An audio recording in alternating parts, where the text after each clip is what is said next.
All right, my friends, this is the loneliest stream in the world. It's literally living up to its name right now because there are three people watching, and two of them are Mr. Robbins and I.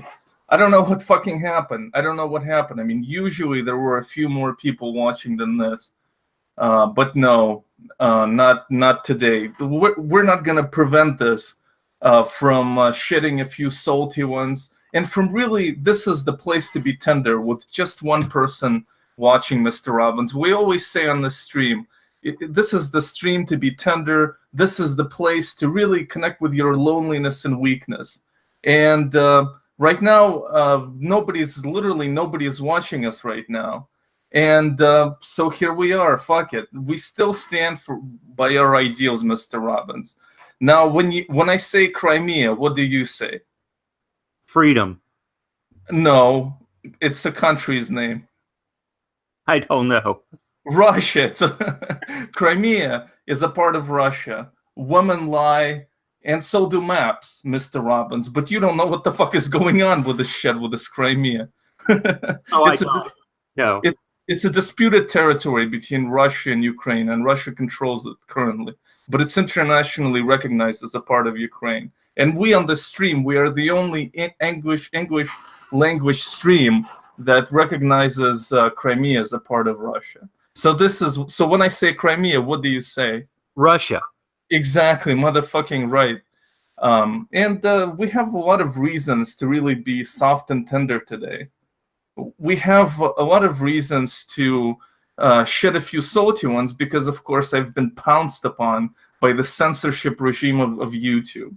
Did you, Mr. Robbins, what was your emotional reaction when you found out, when you saw that my my fucking video is behind the paywall?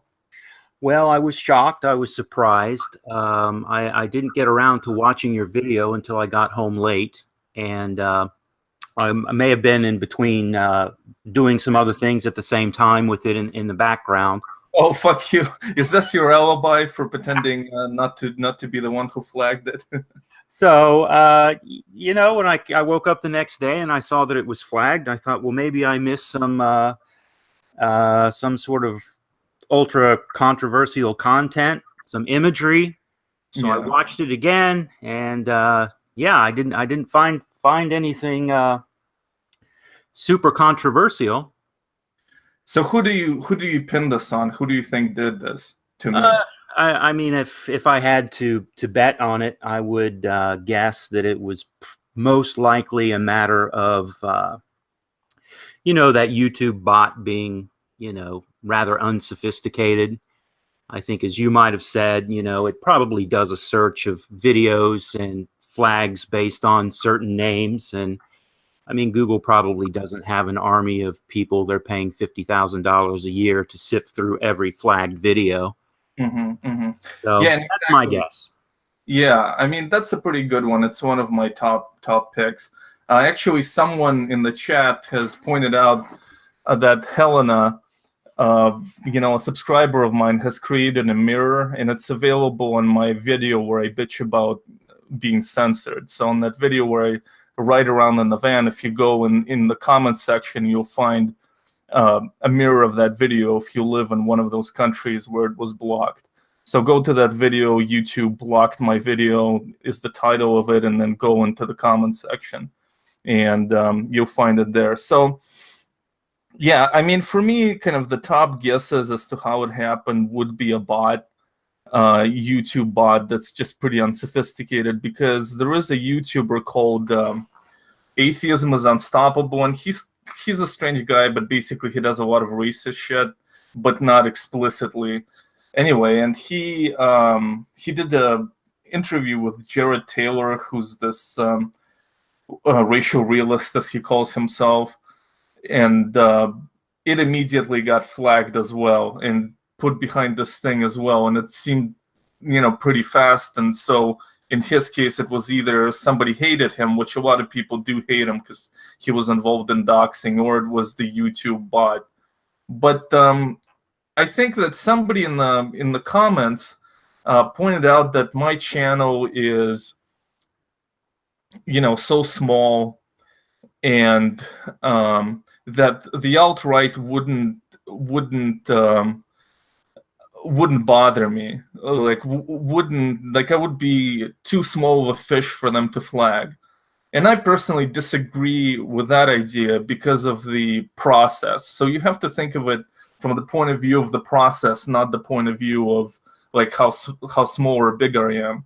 And the process would be something like that. It would either be Google alerts, so they have Google alerts for Richard Spencer, and that's how like some pretty, respectable journalists who found my previous video on my other channel, Ivan and Jacob show, where that video was viewed by like 200 people on a channel with less than 100 subscribers, and they were still able to find it through Google alerts. They didn't flag me; they just kind of made fun of me on their podcast. And in this case, the process would be that they either get Google alerts or they search Richard Spencer and do a custom search for the videos that just popped up in the past 24 hours or whatever, couple of hours. And once my video showed up there, it's just a few seconds to flag it. So as long as it's not like they're gonna say, oh, here's 100,000 whatever, like a video with 100,000 views that shits on Richard Spencer, and we're gonna spend 5 seconds to flag it. And here's a video with 1,000 views that shits on Richard Spencer, and we're just not gonna flag it. As long as the process is going, you're gonna flag that shit. And there could be some dude, like much like myself, living with his mother, except without a sweet cargo van, who who just flags that shit for his great leader, Richard Spencer. Do you have any thoughts or ideas why it was seems like it was sort of a blanket ban in Europe rather than something that might go country by country? Somebody was talking about some EU regulations. It's like even some videos by the Three Arrows, and that's what another subscriber was talking about, that a lot of these videos got flagged that had to do with the alt-right. And he believed it was by the alt-right. And so my point is, like, even though my channel is very small, very insignificant, completely insignificant, if somebody's sitting in their basement and just doing those Google searches, Google alerts, why wouldn't they flag my video if it's just a few seconds? If it takes no time to do whatsoever. But yeah, with Europe, they're much more sensitive about like that far right stuff. And literally, like when I recorded my video in a cargo van announcing that I was banned, that I was whatever, put behind the wall, I really wasn't sure what was going on at that point. But then I looked at an email, and basically what the email said in more depth is that there was content, like basically the way they explained it in an email, that like let's say you call for a white ethno-state, Mr. Robbins, but you don't call for any explicit violence. So that's basically where I was placed. That is to say, my views are offensive, but I don't call for violence, and that's why I don't get a strike on the channel. Okay, sort of a level 1. Yeah, I'm just live and let live kind of a fucking white supremacist here. That's what I believe, But Mr. Robbins, like, after we're done shedding salty tears and analyzing the situation, what do you think we're gonna do? What do you mean? Well, we're gonna raise our middle fingers up in the air and say, "Fuck you, Sergey Brin. You escaped the Soviet Union only to recreate it on this platform. Fuck you, Sergey Brin." And you know what we're gonna do after that, Mr. Robbins? A big FU to Google. A big no, okay. Wrong. That's wrong. What we're gonna do after this is just totally conform. We're gonna conform. We're gonna keep our mouths shut. Throw away the fucking key. And, never talk about the alt-right again, because this is what I learned. This is what I learned from this amazing experience, is to never fucking talk about alt-right again. I shouldn't criticize them. I shouldn't touch them, because YouTube doesn't want me to satirize the alt-right. And it would be ironic, it would be entirely goofy that after making that video and clicking on a few of their videos, that the algorithm would continuously suggest racist shit to me. Now that would be very stupid, right? Yes, it would.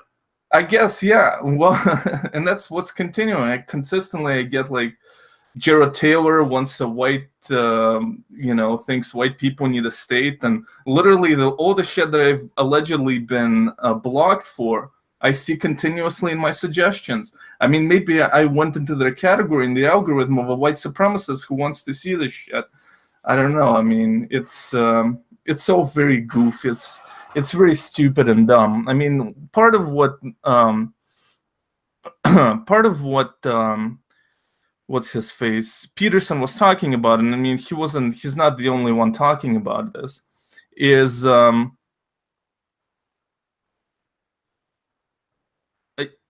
YouTube really doesn't have the resources to censor this shit, and as a result of it, I mean, things like that happen. On the one hand, like in this, like if it was the alt-right who flagged me, and I do agree that it could have been a YouTube bot, and like just but if it is them, then it's like there is a supreme irony here that the left is increasing hypersensitivity, and then knowing that YouTube is stupid and unsophisticated, the alt-right just pounces on it and exploits it to their end. So that would be goofy. I wish that the left would talk about freedom of speech more.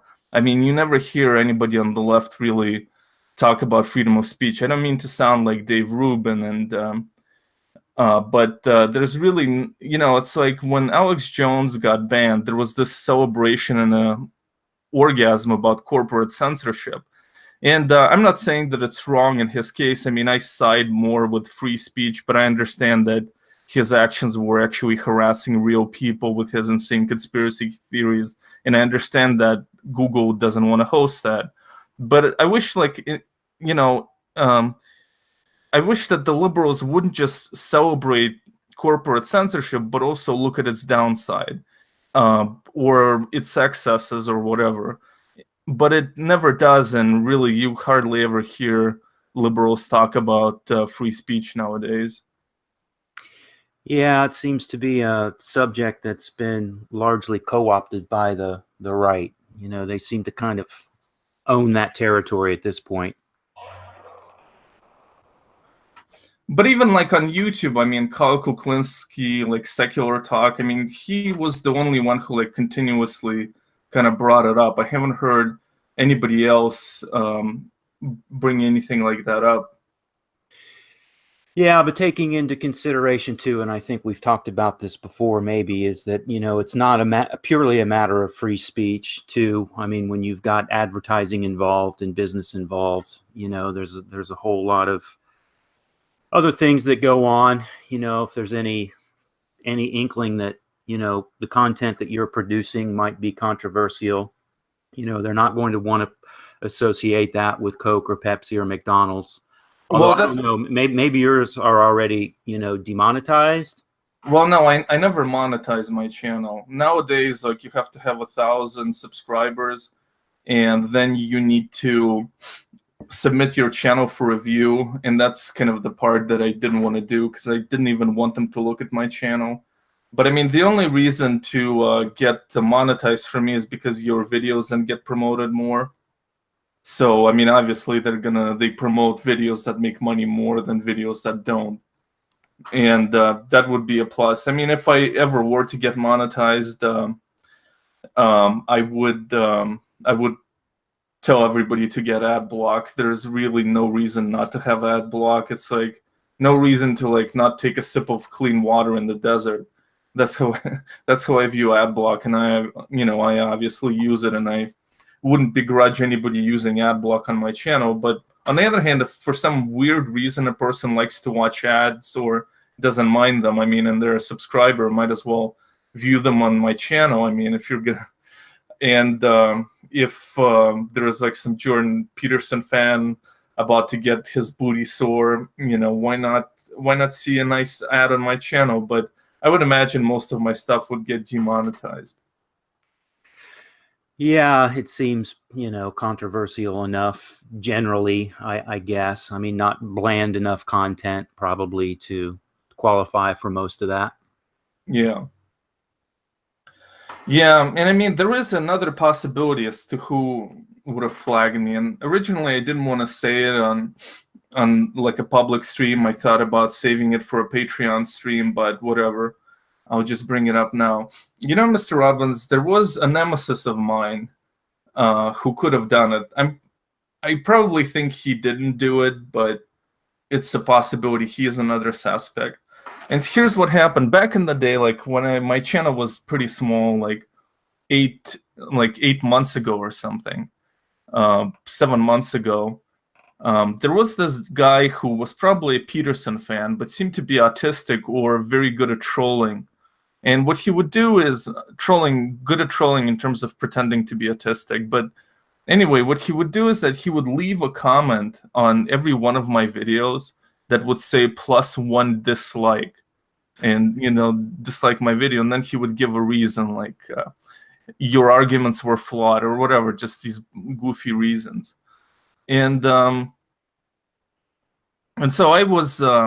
I found it kind of amusing. I mean, sometimes he would spam a bunch of my videos, and then I would delete some of his comments. But overall, I didn't care. I mean, I started out with making my first anti-Peterson video, and since then, like in my beginning days, I mean, most of my videos were heavily disliked, if not overwhelmingly disliked.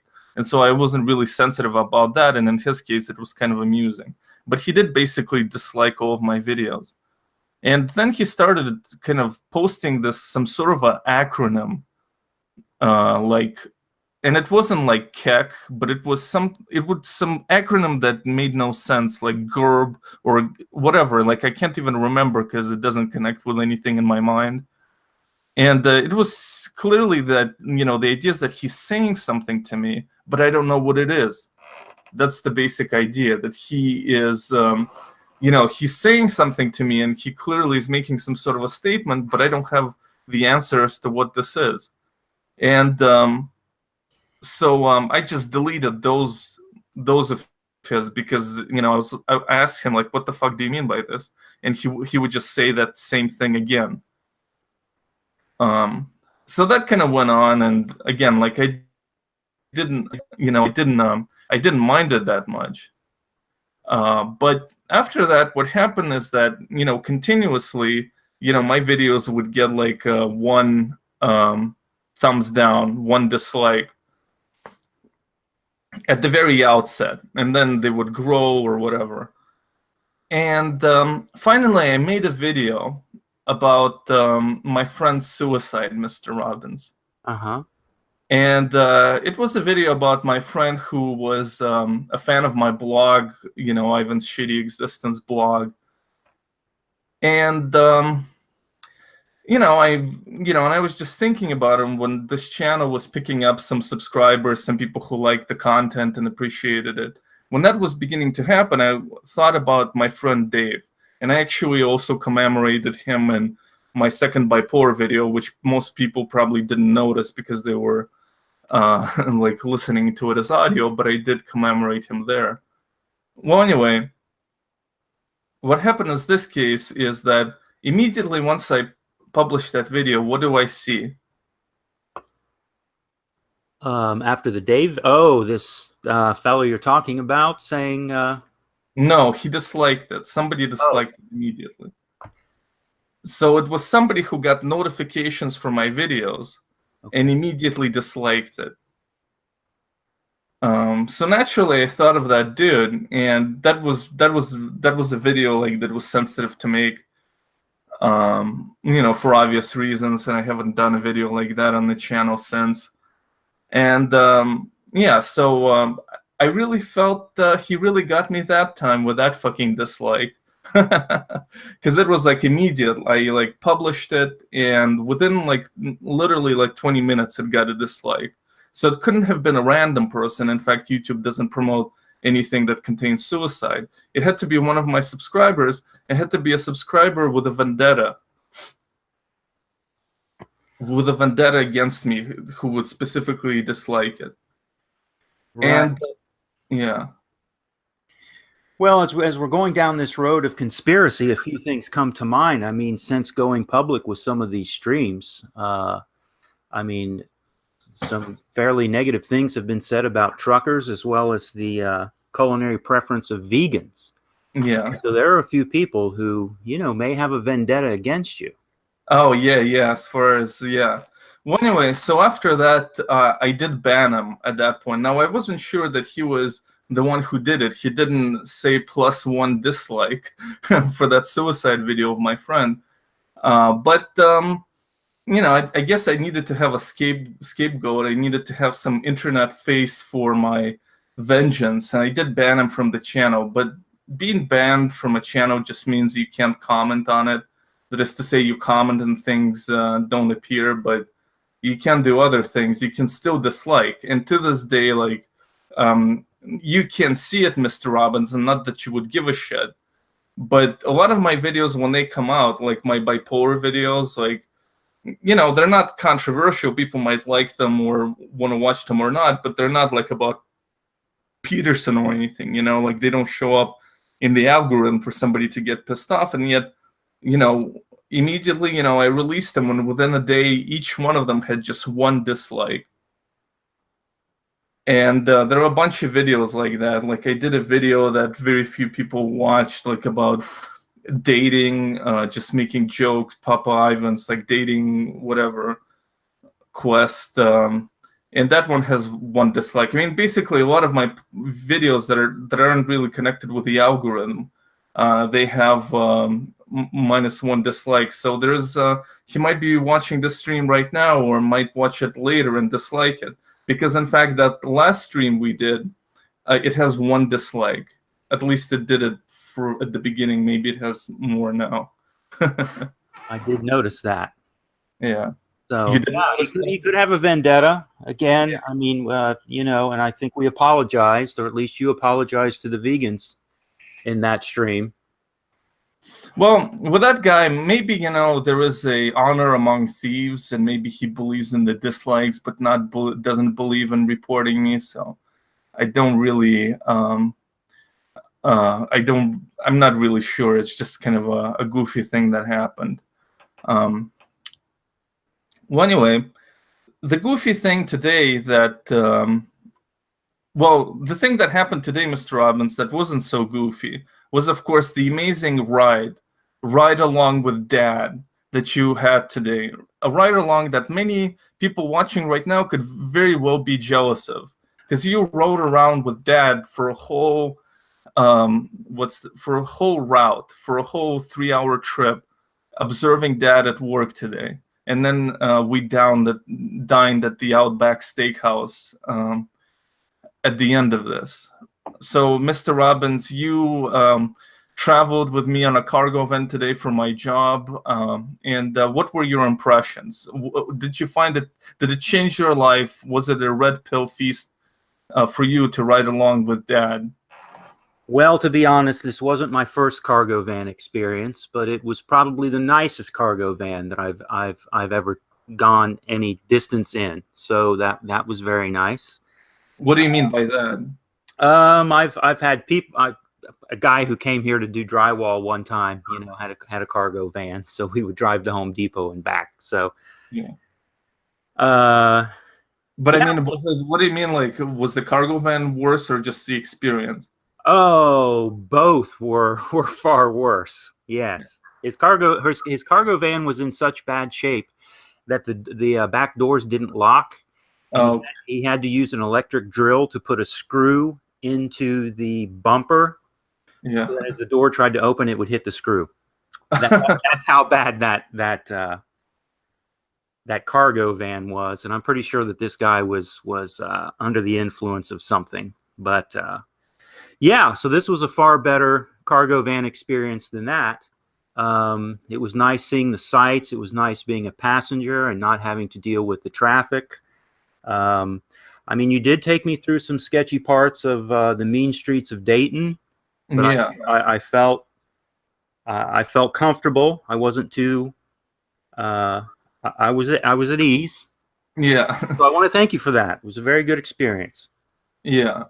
How was my driving? Were you, alarmed by it at any point? Um, there was some speeding up and some slowing down, and some probably normal intolerance for some of the lack of courtesy of certain drivers.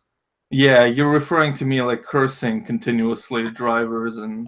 There was some of that, but that's okay. Oh no, Mr. Robbins. I don't possess virgin ears. Okay. Well, here, Mr. Robbins. So, like, we need to really pick up this topic of your virgin ears because Okay. there's something you need to atone for. It's Okay. like Peterson has been apologizing for his Kavanaugh tweets or backtracking on it, and now there's something you have to look into yourself and examine yourself. Look into my soul. Yeah, because at the very outset of this cargo van trip, I told you, I said, I'm gonna curse, and I curse at the drivers, and I say bad things about them. And what I'm specifically referring to is like homophobic slurs that I obviously don't mean in that with that intent, but I do employ them because I do get angry on the road. And I said, and I said this, I said to Mr. Robbins, I said, I say everything short of racial slurs. And do you remember your response? You said, even if you said a racial slur, that's okay. Why did you feel compelled to say that when this was not even on the agenda? I never said I was tempted to use a racial slur. I just said I do everything. Like, I don't take it seriously. I don't fully mean it. But you gave me a pass to say the N-word, apparently. I favor no slur. Yeah. To the degree that you are upfront that some homosexual type slurs may be used, I wanted to put it out there that I'm open to any and all.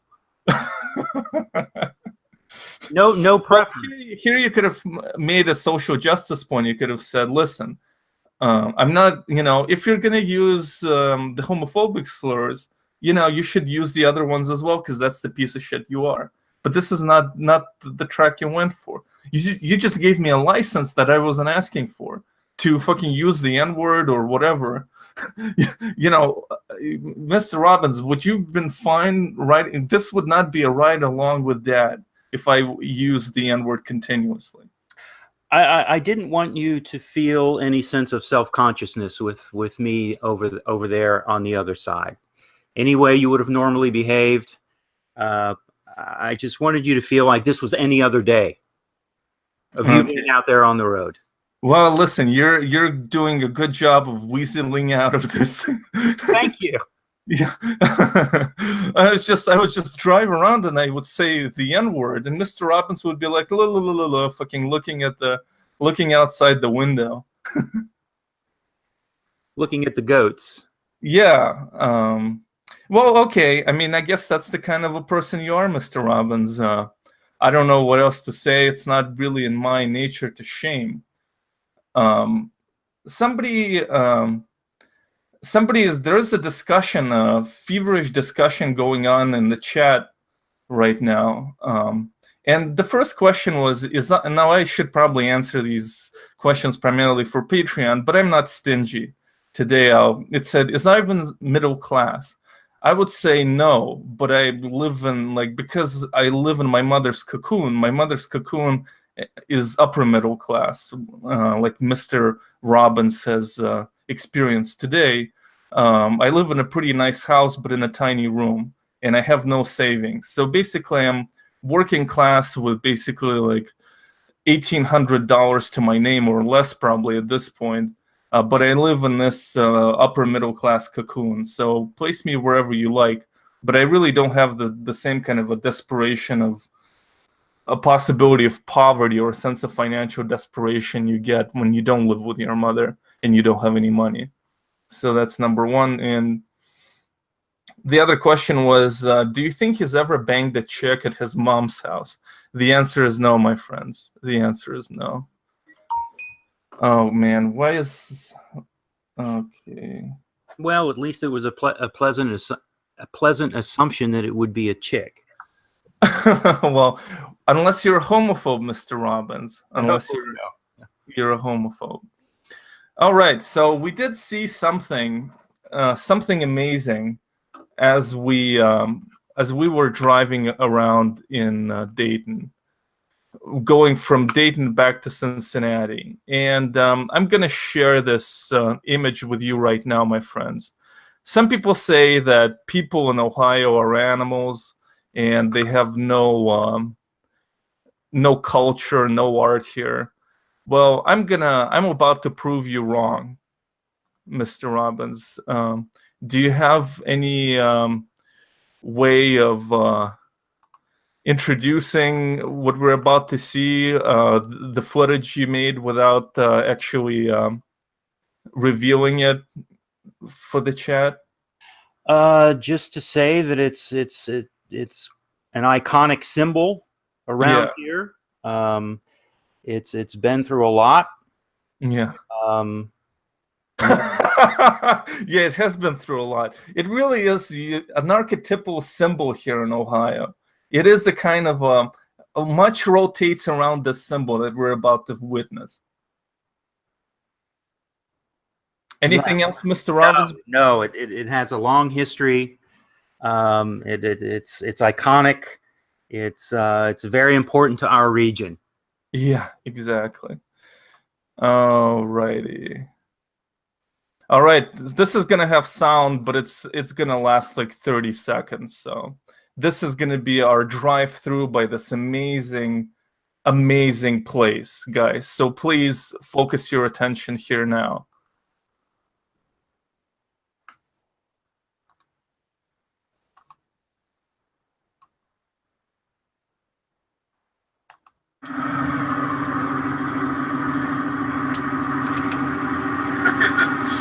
This somehow seems like a religious experience, you know.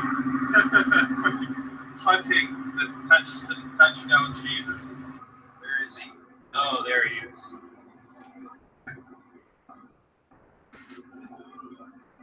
All right, my friends, this is Touchdown Jesus. Unfortunately, my cargo van doesn't have further windows to really capture the glory of this Jesus statue.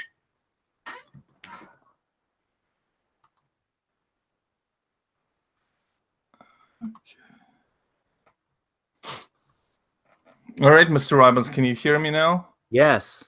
All right, my friends, I'm gonna take you through an odyssey, the life of Touchdown Jesus. And this was not the statue we saw, Mr. Robbins, was it? No, not at all. But it occupies the same place as that previous statue. And a place in our hearts forever. Yes. Nothing will quite replace this Jesus. But there was and this Jesus statue was very it really captured the heart of the region, because you see there were memes around it, people doing the Ohio sign, O-H, with Jesus being the H, I-O here, you know, and he really is looking like, you know, he really is stated in a position for a touchdown. Mr. Robbins? Yes, yes. Right. Okay. But unfortunately, there was somebody who found this statue disgusting. Here's another meme. Here's another meme with the original Touchdown Jesus. But there was an entity who really found it to be nasty and disgusting, the statue, and felt it needed to be destroyed. And that entity who destroyed the statue, who wrecked Touchdown Jesus, was God. Because the lightning struck it, and this was what was left of Jesus.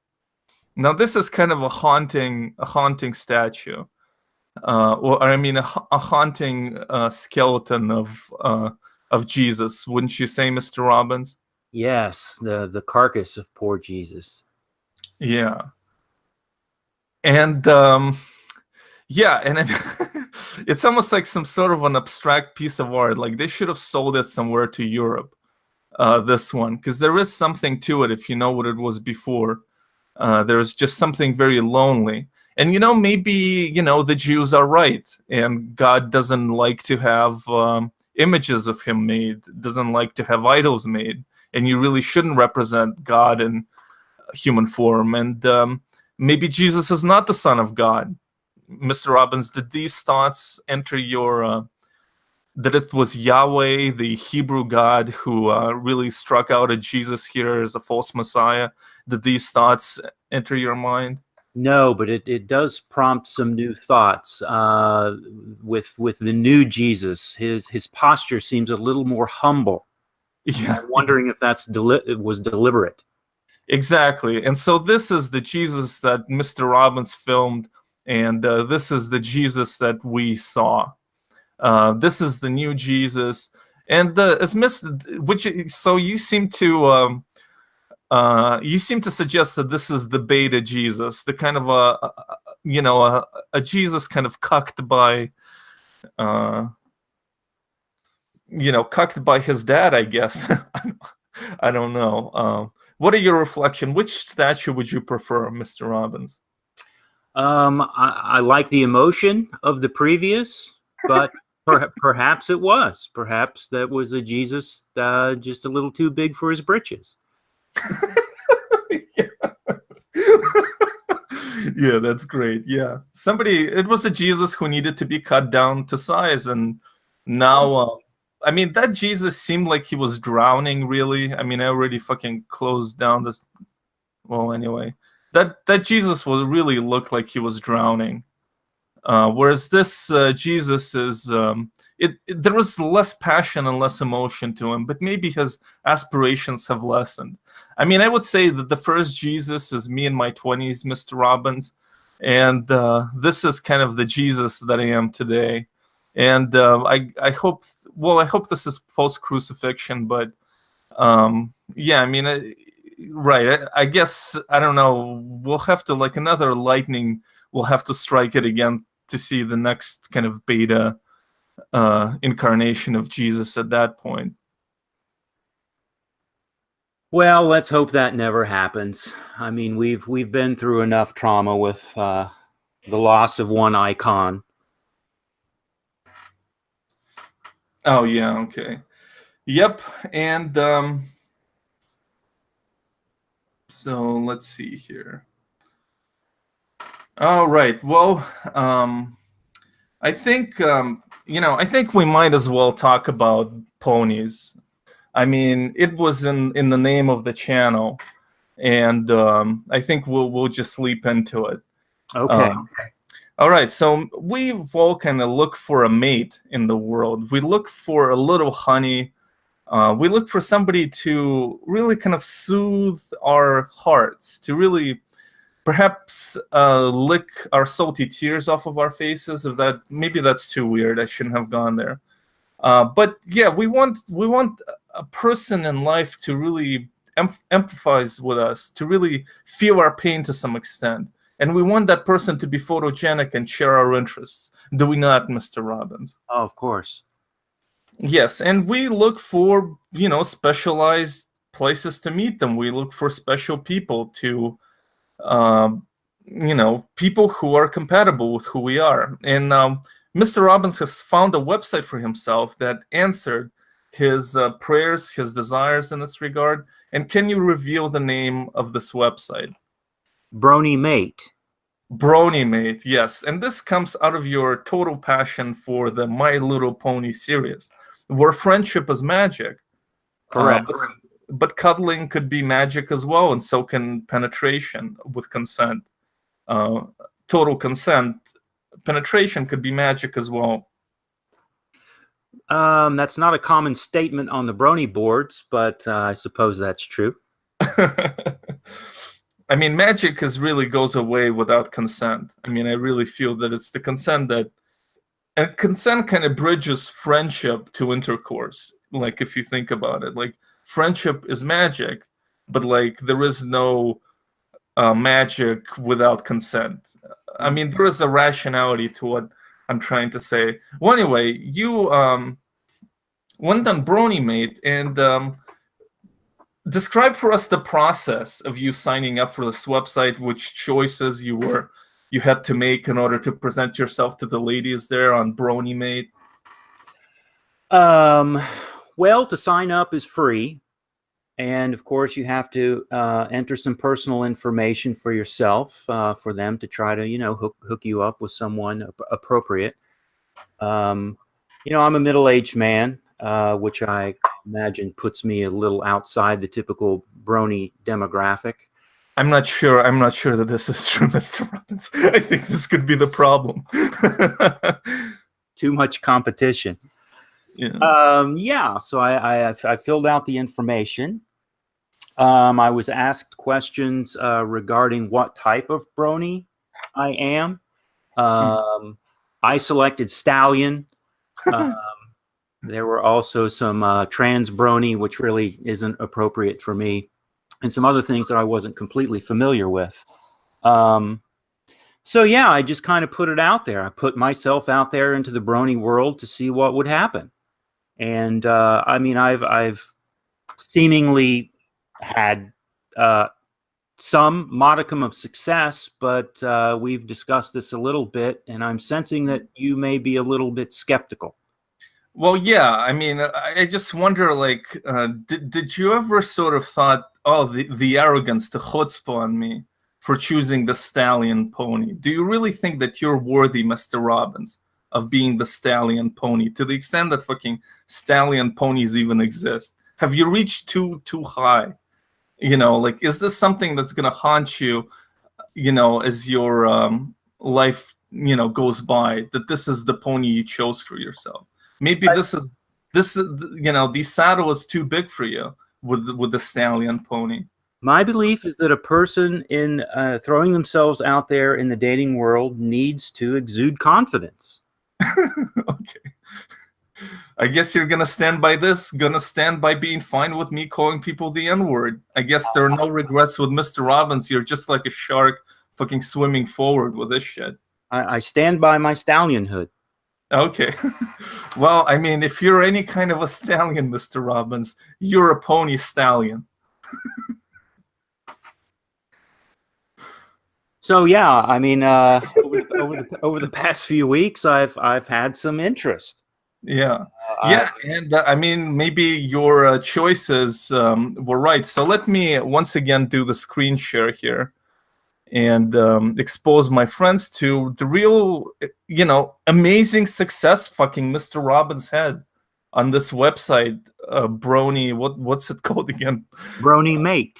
Brony Mate. Yeah, I mean, motherfucking Mr. Robbins is a brony where that mates just fucking flock to him. He's the one alpha fucking stallion over there. Let's see. All right, where is it? All right, so these are the different young honeys that have been drawn to Mr. Robbins already. So it says your list. Notice that. I mean, they're all competing for your attention on Brony Mate. Yes, it's awesome.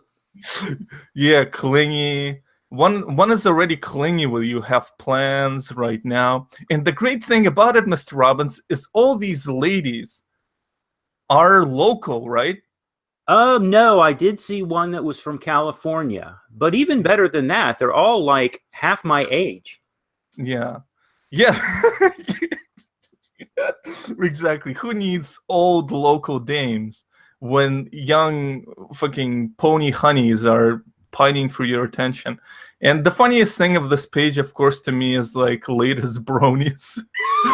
I mean, the resolution on this is pretty low, but please remember these faces when we talk more about Brony Mate here, because these guys are really in for something with this with this shit. Anyway, so let's look at more detail at these honeys that have flocked to Mr. Robins's stallion. I mean, look at this girl. Columbus, Ohio, it's pretty close to us. I mean, it's like an hour from your house or something, or... Oh, yeah, that would definitely be worth a drive. Yeah, exactly. Especially with her, like, pink pony over here. So here we have, yep, 25. I mean, I think that we've discussed before, that you would date a 25-year-old. She's not too young for you? Oh, wow. Yes, I would. I think I would. Yeah. All right. Well, listen, if there's any ladies in the chat, listen to that conscientious pause on Mr. Robbins. He's fine with me using the N-word, throwing it about as I drive, but he does hesitate when it comes to meeting a younger lady. So that's good. So her favorite pony is Pinkie Pie. Have you researched this pony at all, or? Well, no, I suppose that would be part of my pre-date preparation. Yeah. Yeah, exactly. All right, and here it says, "Hey, you can usually find me kayaking, swimming, exploring state parks, hiking, and coffee shops. I like painting, although I cannot really draw. Do you think that this would hold back your relationship? I mean, she can paint, she just can't draw." Oh, I didn't realize that. I actually took art classes for a long time, and drawing usually comes before painting, so that's kind of an odd thing. But no, we would actually have that in common.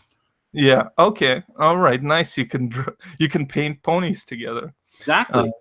Yeah, and she often buys treasure chests for jewelry, or pottery-made cups, bowls, etc., and paint them. It's so relaxing and fun for me to see the outcome. So you already know a ready gift for her, like a little jewelry, box. You can maybe draw on outlines of a pony in the mist and say, "Baby, complete the picture." Wow, that's great. See, I'm really thinking I need you as some sort of dating coach, because this Yeah. would have never occurred to me.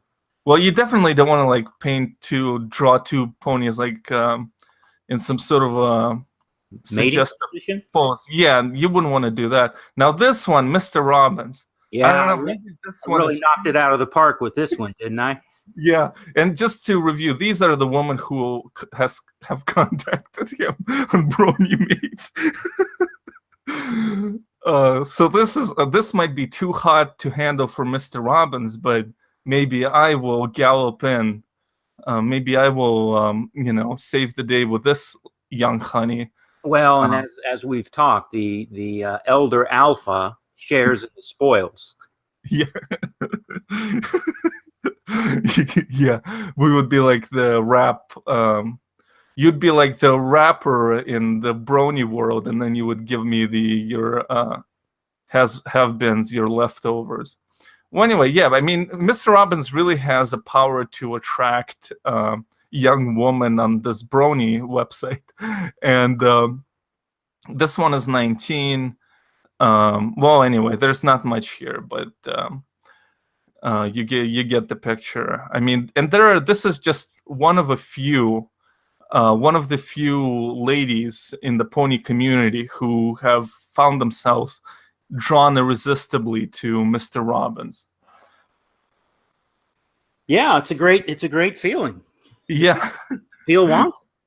And I really noticed a new strut in your step after you've entered the brony world.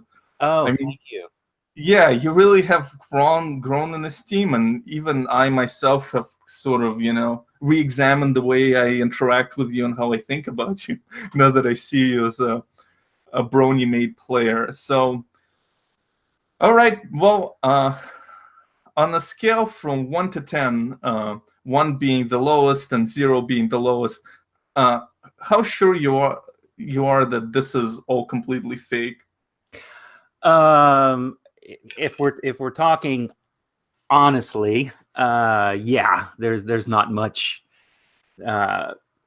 debate that this is probably something illegitimate. Yeah. I mean, this is a huge fucking fraud. And let me kind of tell you, well, about kind of another website like this. And this was Ashley Madison. Have you heard of this before? Yeah, a while back. I don't remember the particulars. Yeah, so Ashley Madison was a website for men in a marriage who wanted to cheat. And this was presumably a website you'd connect with women who just wanted to fuck a married guy who's cheating on his wife. Now, naturally, these women barely existed, but it was a huge website. I mean, at one point, maybe as a publicity stunt, wanted to name an arena after themselves. Or, I mean, this was a pretty big website. They'd advertise on Howard Stern all the time and stuff like that. But, you know, there was an investigation and it turned out to be a huge fraud. And most of the, like, basically all the women on there were bots.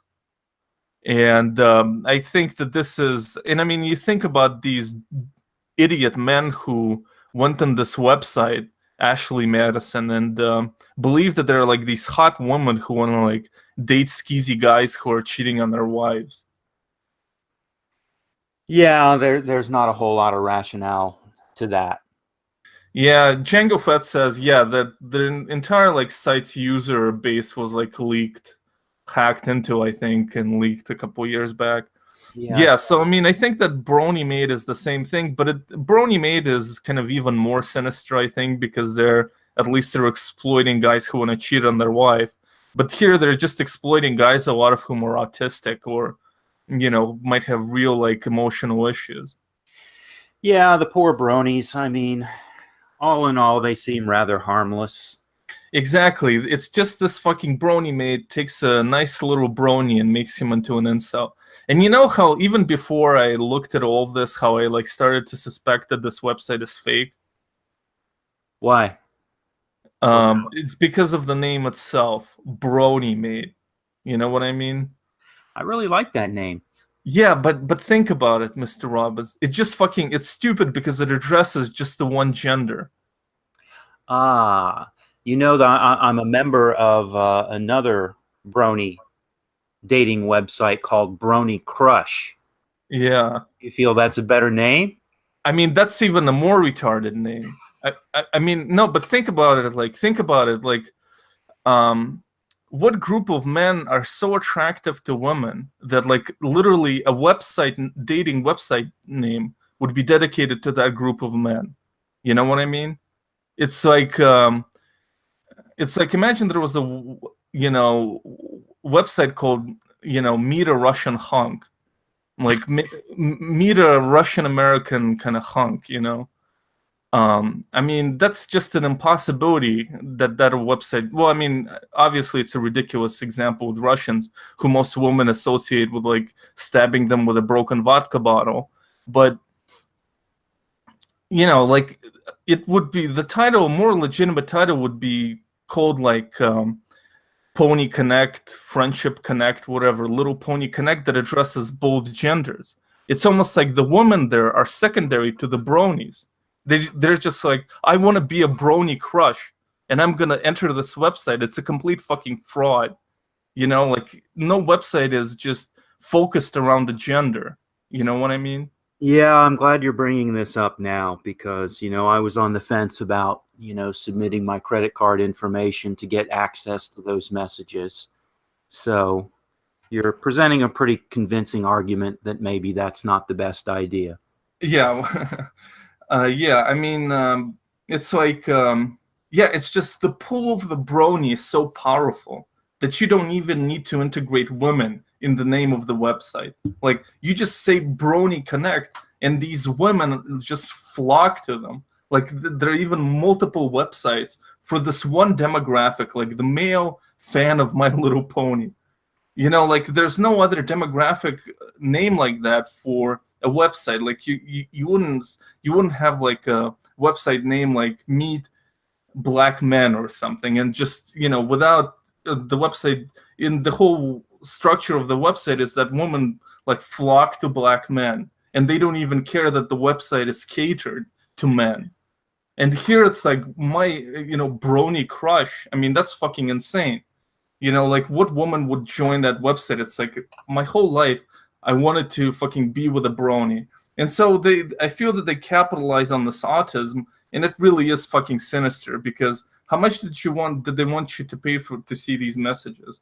I think it averages out to $3 per month, but they want you to pay in a 4 to 6 month pay for a 4 to 6 month package. So I think it ends up being like $25, something like that. Yeah. Well, I guess if we you know, if I make more on Patreon, maybe this is really the fucking pony gate. This is Watergate of brony dating. And we need to fucking bust this bullshit. And then we could like all sign up for different you know, be different bronies and then like talk to the same quote unquote girl and see where the conversation leads, you know? Yeah, some real investigative journalism there. That's a good Yeah. idea. Yeah. People are suggesting like ponybang.com, so that could be a better name for a dating website for you know, for fans of My Little Pony. Well, Mr. Robbins isn't the only one who is experiencing things online and looking for love. And I also have an admirer. I had a person interested in contacting me on OkCupid. Now, I don't go on this dumb website OkCupid that often. Like, I have spurs of activity there, and I like was active there for a month when I first signed up a couple of months ago, and then I basically neglected it.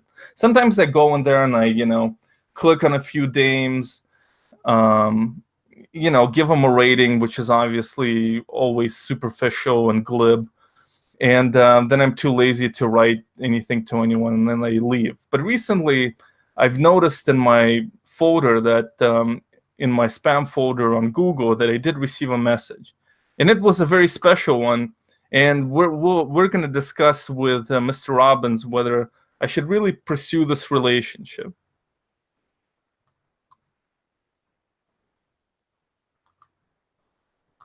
All right. So the message was, "Hi, cutie." And it came from a 49-year-old man named Rob. So let's study his profile. Well, for one thing, Rob, you would agree, Mr. Robbins, that he does look like he's in good shape for 49. Yes, he appears to be in good shape. You might say Chad type. Yeah, I mean, look at how, you know, he holds this fish. I mean, really with no hesitation. Right. I really don't see any weakness in here. So Hi Cutie, that was the name. So his well, let's look at his overall credentials here. So please disregard this. This only this only appears here because it came in as an anonymous message, and in order for me to read it, I have to like him by clicking on a message. But this was not a preemptive thing where I liked him and he messaged me. He took the initiative.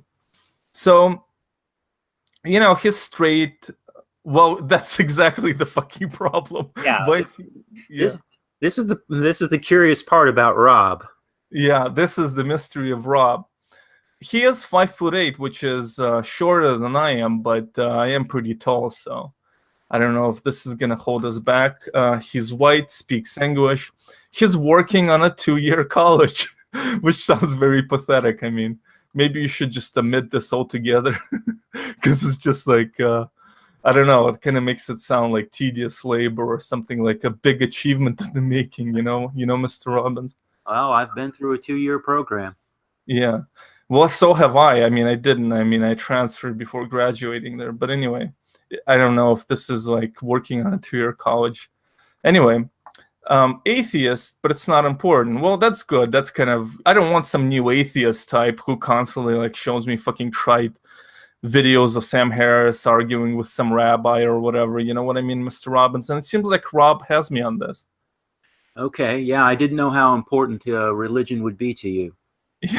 Never smokes, drinks often. Well, drinks often, doesn't do drugs, omnivore, doesn't have kids but wants them. Yeah, that's one that kind of jumped out as not making a lot of sense.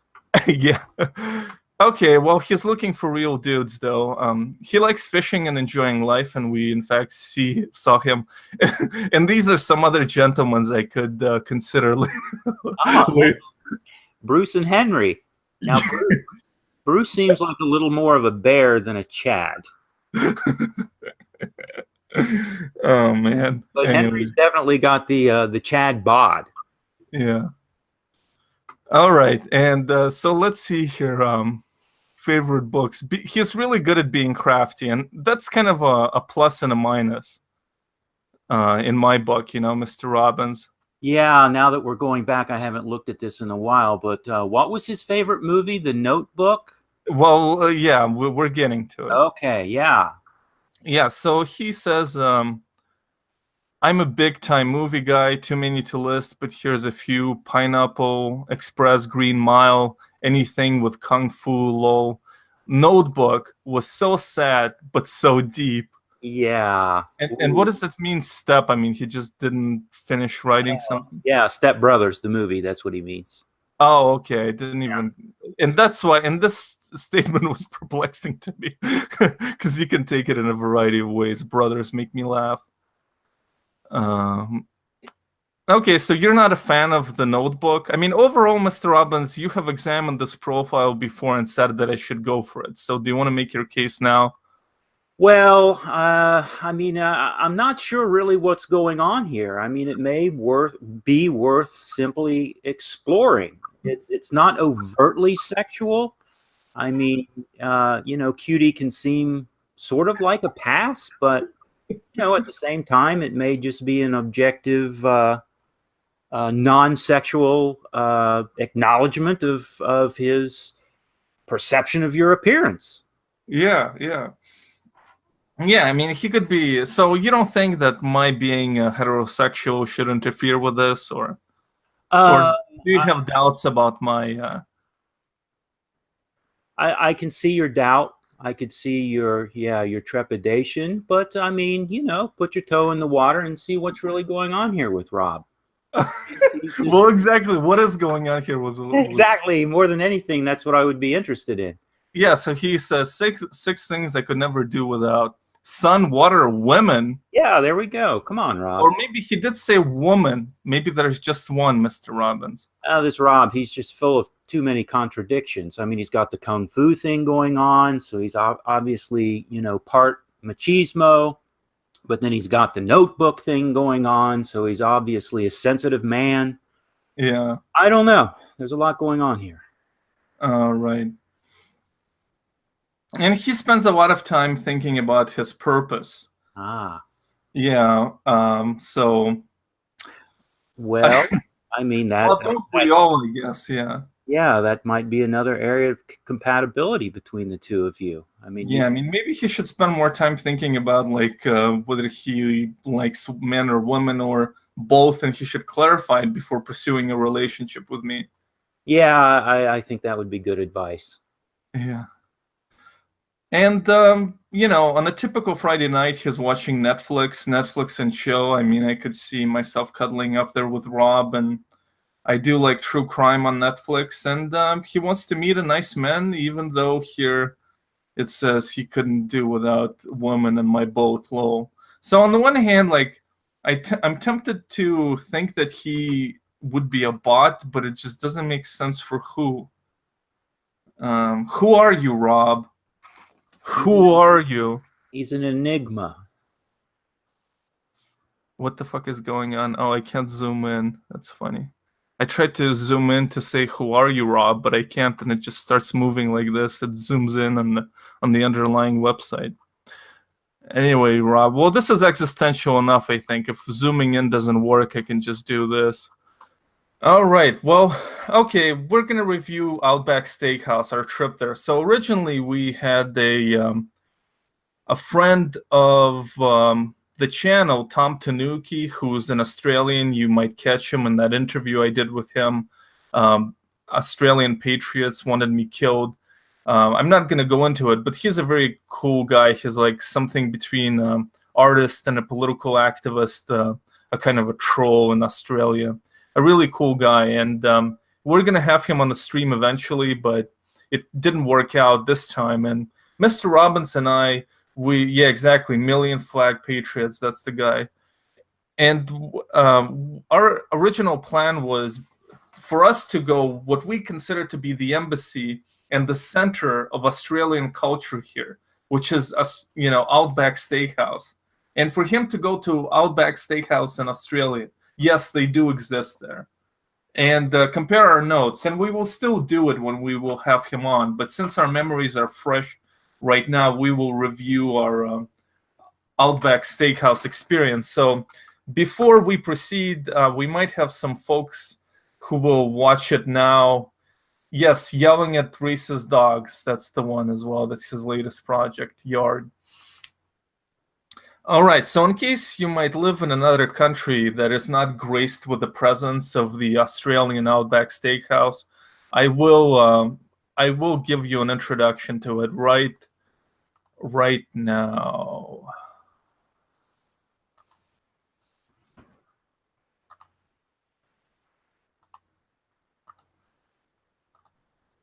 All right, guys, let's go. I actually was featured in the Peterson video. At Outback, Big Australia is back. So for a limited time, your favourites are getting even bigger. 18-ounce centre cut sirloin kind of big. Aussie Bloom big. Boomerang beer flights big. 6-layer chocolate cake and ultimate Great Barrier combo big. Our biggest entrees ever. Hurry in now. Outback Steakhouse. Aussie rules. And come in every day for big lunch combos starting at $7.99.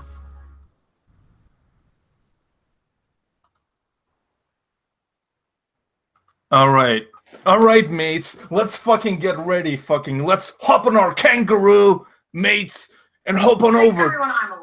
Oh, Today motherfucker. I am Alona. reacting This is like some other video started playing. I don't give a shit about you, Alona. That's actually a Russian name, Alona. Anyway, well, fuck it. Yeah, mates. Fucking Outback Steakhouse. I really felt like I was in Australia right there. When I was there, I really felt even Mr. Robinson and I, we started talking in our shitty Australian accents to the waiters, right? Yes, I think his name was Nate. Yeah. Well, no, we didn't speak in Australian accents there. I mean, mine would be particularly egregious. Can you do an Australian accent? Hello, mate. I mean, that's better than mine. Good day, mate. Yeah, boomerang float. I can't do it. I can't do accents. Unfortunately, you can't do accents when English is your second language. I can do accents in Russian. That was my impersonation of Boris Yeltsin, the first president of Russia. That's how he sounded. Anyway, well, fuck it. Who gives a shit? All right. Okay, Mr. Robbins. So, well, now we're going to jump into another screen share and review our meals. And we're going to talk about our entries, and then we're going to give our final verdict on this. And it's going to be measured in in a scale of up to 5 archetypal lobsters. Although it could be also measured since kangaroos often practice necrophilia. Yeah. It could be measured in the hotness of a kangaroo corpse for sex from a point of view of another kangaroo. It's kind of a convoluted scale, but it fits our Australian theme. Like this kangaroo corpse is really hot. If I were a kangaroo, I'd fucking bang it ruthlessly. Yes, the specter of the necrophilic kangaroo did sort of haunt the entire meal, at least for me. Well, your meal was more bloody and more elemental than mine. Mine was more sanitized compared to yours. But yeah, I mean, I think let's go for that kangaroo corpse scale. From 1 to 10, kind of like you would rate a lady, but you're rating a corpse of a kangaroo for another kangaroo to have sex with. It's kind of bleak, but that's life, my friends. That's what's going on out there in fucking nature. So fucking get used to it. And that's how we're gonna, judge the authentic Australian cuisine that we found at the Outback Steakhouse. All right, my friends, with that introduction, anyway, fuck it. Let's go. Alrighty here. All right, so this is the bread I ate. You didn't have any of this bread, right? No, I didn't. I will say that this bread was very generic, like as a Russian. I'm not like a connoisseur of anything, but as a Russian, I do have a taste for bread, and most of the bread in America, I have to say, is shitty for my standards. And this was no exception. I mean, it was warm and fresh. It was warm and fresh, like shitty bread, I would say. So I was not a fan of that. This is a close-up. It looks good, but it's not. It's fluffy and fake. All right, so Mr. Robbins, you had this beer, this gigantic beer, and this is an authentic Australian beer, or at least authentic to the Outback Steakhouse. So how would you assess this beer in like a kangaroo rating, in a dead kangaroo rating? Oh, I'd have to give it probably 2.5. Ooh, you don't Yeah. want to fuck that. You don't want to fuck that corpse at all, do you? No, this was not good. This was particularly disappointing. And going into this, I was looking forward to it. I'm quite a beer connoisseur, I would say. And, stepping into something that's going to be brand new to me was something I looked forward to, but it was very, very disappointing. Well, I would think that like a beer like that would be kind of generic. Like they would go for like Bud Light. Yeah, it really was. I mean, I think they advertised it as a pale ale, so I expected it to be a little heavier and at least somewhat bitter, but this wasn't. I mean, it was just like a generic piss beer, basically. Like very standard lager, more really than an ale, I thought. So yeah, that was pretty disappointing. What was the brand of the beer? It's some house brand, something that's exclusive to Outback. Do you remember the name? It was like some. Did they probably put some Aussie in there? Yeah, they had a name to it, but I don't remember what it was. Yeah. All right. Okay. Well, listen. Some folks were asking in the chat, but maybe you'll have to journey to Outback Steakhouse if you're in a country that actually has it, and ask for this mediocre beer that Mr. Robbins gave only 2 dead kangaroo bangs. Yeah. Not really a kangaroo corpse you would leap on to have sex with. No, I'd pass on this one. Okay. And okay, well this was Aussie Bloom. Is that what they call this shit? The Bloomin' Onion. Yeah, but isn't it like Aussie Bloom or something? There may have been something like that. I thought it was Bloomin' Onion was kind of their signature, their thing. Yeah, and my friends, this is not an appetizer. This is what we call it Outback Steakhouse and Aussie Tizer. Aussie Tizer, get it? It has the word Aussie in it. And it's a trademark, Aussie Tizers. You can't just use it in any old restaurant. Well, for some reason, somebody wrote Crocodile Dundee while it was Flancorp sexually assaults a trans woman in his movie. Do you remember that? No, that's going back a long time. What, 1984? Yeah, I mean, well, wow. I don't know, man. It's either you have a witty observation there or you're insane, Flancorp. It's either you pointed out something witty or you're fucking insane. I did enjoy this. These are like fried onion rings with a sauce, and I actually did feel that it had like a unique, distinct taste. Yeah, I like that too. I was impressed. I would definitely order it again. Yeah, I mean, like like for a chain restaurant, like this was something that had a unique taste. I felt, which is, yeah, so had a unique taste, which is rare for like chain restaurants. For appetizers, there it wasn't generic. So as far as that appetizer food goes, this wasn't bad. Maybe because it was a Aussie Tizer or whatever. All right, so this is my meal. I had like an Angus beef, like grass-fed beef burger.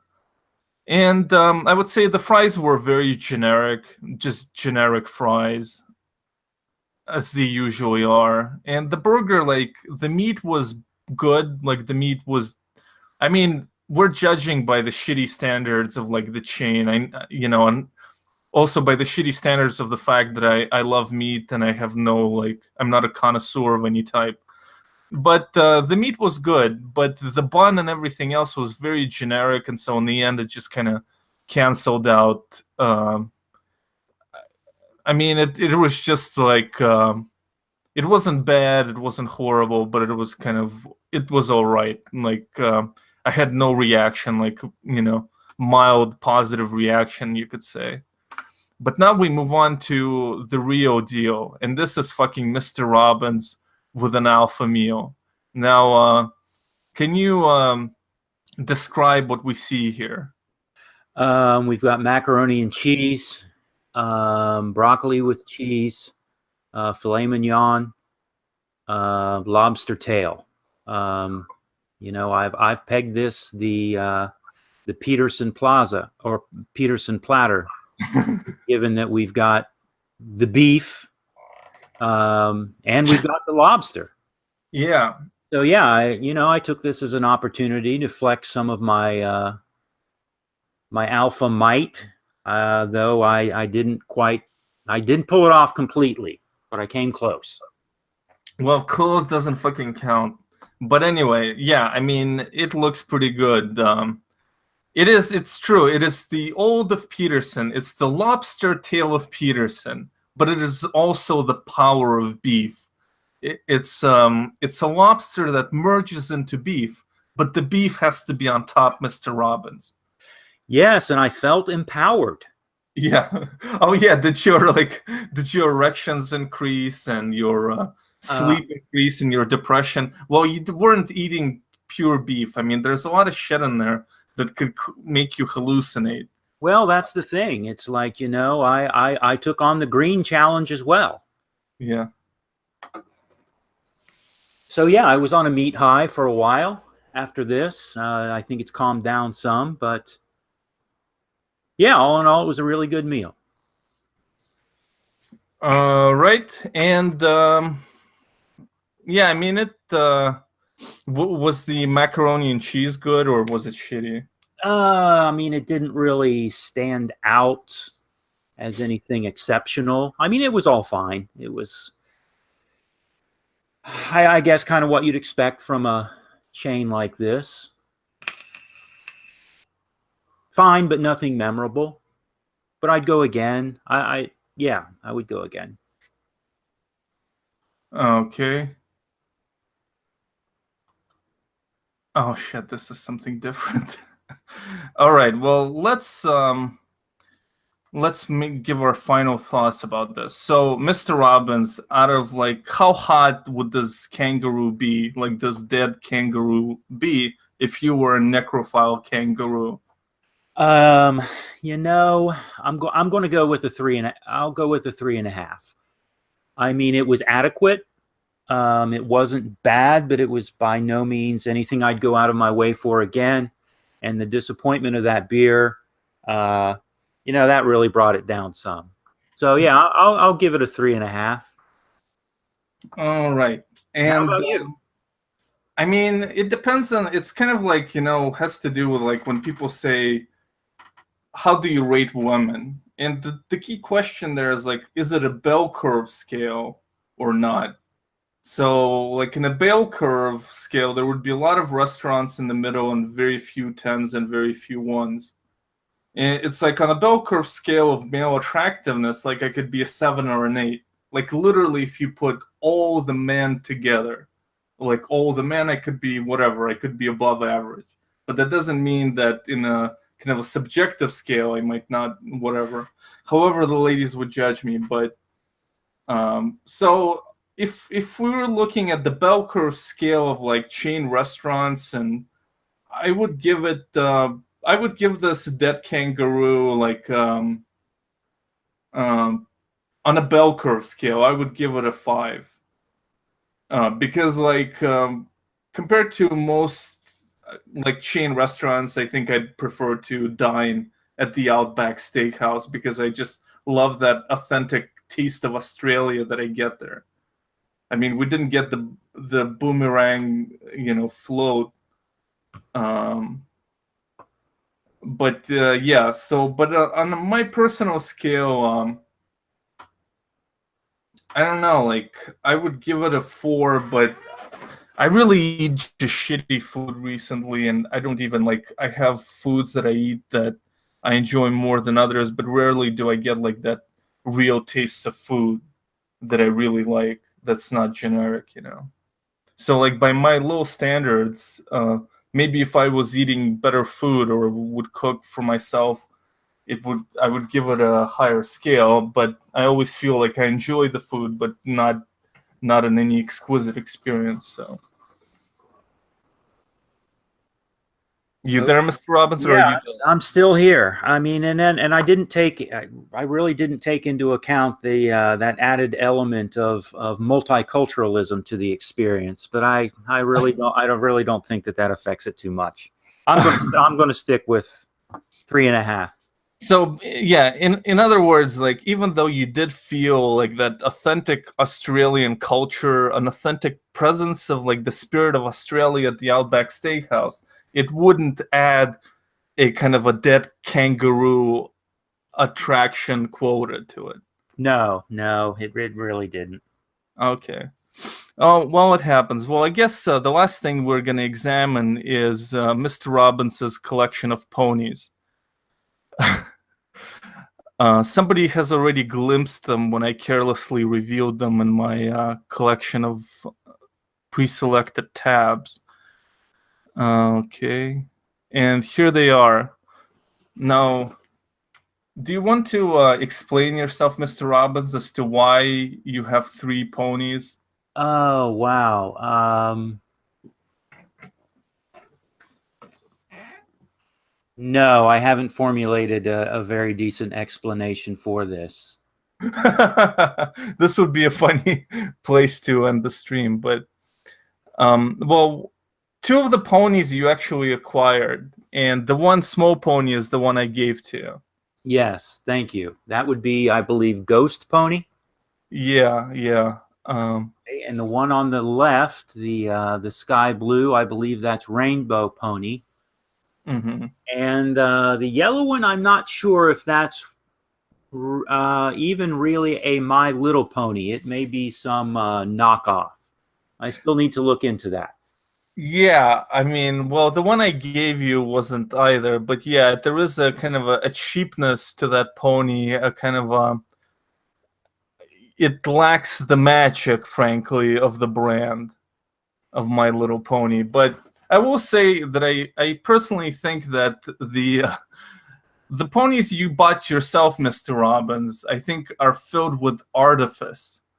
That these are the ponies, these are the lies, these ponies that you give out to the world. That's not really who you are, Mr. Robbins.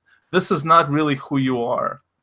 And you really have to examine the kind of the lies, the psychological deceit you kind of subject yourself to when you represent yourself in these ponies. Whereas the one I gave you, I really do feel that this is what Dr. Peterson would refer to as the dark self pony.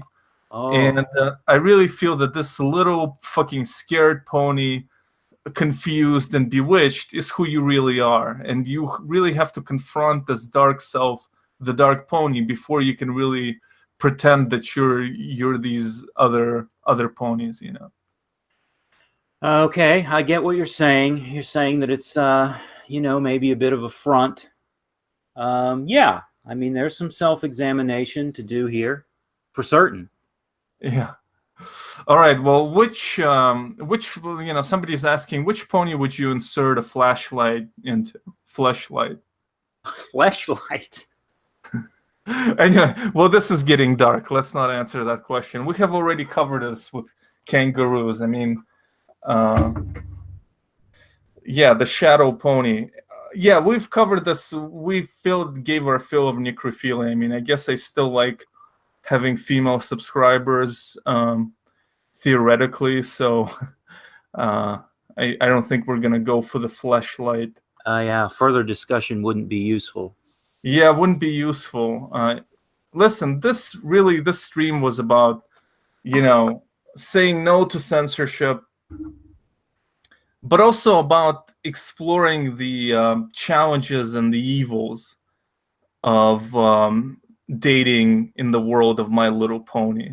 I mean, there are literally, there are predators who prey on poor, lonely autists, and that's kind of sinister. So, Mr. Robbins, as people are dropping out and leaving us, and we're in the final key moments of the stream, do you have any reflections or anything you'd like to say to Mr. Salty? Oh, to Mr. Salty. No, I wasn't prepared for any kind of anything like that. No, I'm sorry.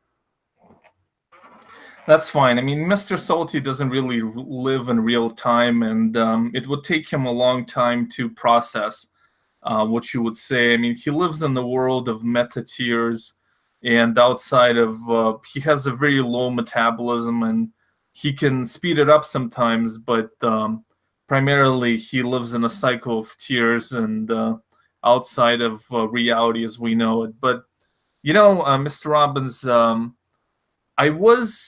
I did see strange dreams involving you. Oh, heavens. Yeah, so basically in this dream I was dying. Well, I was drowning. And you swam by and I thought you were there to rescue me. But in fact you had fish eyes. Well, Uh, this is strange. yeah, very indifferent fish eyes. And I reflected on this dream and I thought what it meant. And now I've realized that it's Mr. Salty who's doing it.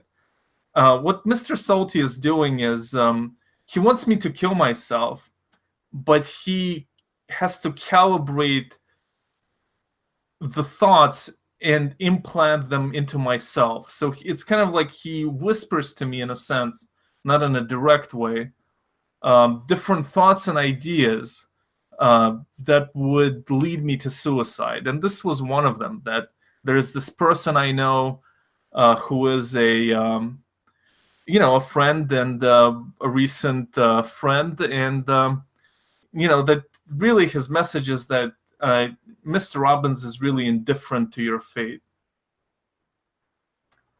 And yeah, I mean, so that's what he's up to, and I think that over time he's going to refine his thoughts, and maybe he'll succeed, maybe he'll fail. But I really felt that sometimes I see him standing over my bed and whispering different things, and he really is trying to implant thoughts into my head. And when I do say whispering, I don't mean in a literal way. Well, this is a shame, and I thought a little differently of Mr. Salty. I thought, that he would be trying to implant that sort of impression in your mind is disappointing to me. Yeah, I mean, Mr. Salty lives in a kind of he really has refined his evil to the point that it's hard to kind of quantify as being large or small. I mean, it is pretty large, especially if you're a child. In my case, I don't know. He relates to me because I drift through the world as well, but obviously not at the rate of Mr. Salty and without that purified evil. Well, and in fact, I feel a little bit betrayed. I tracked some things down on the internet that I thought might, be of use to Mr. Salty. Some of the Alex Jones products. Oh yeah. But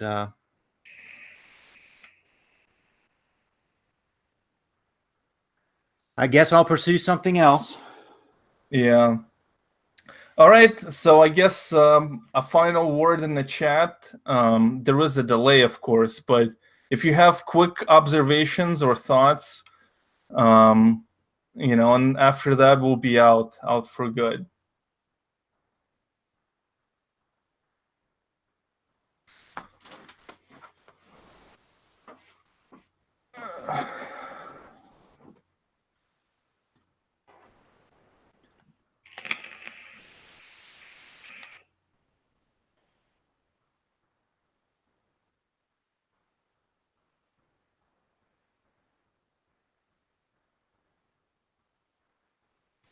All right. Doesn't seem like there is not seeing any final thoughts. Well, thank you everybody for watching, and be well. Good night.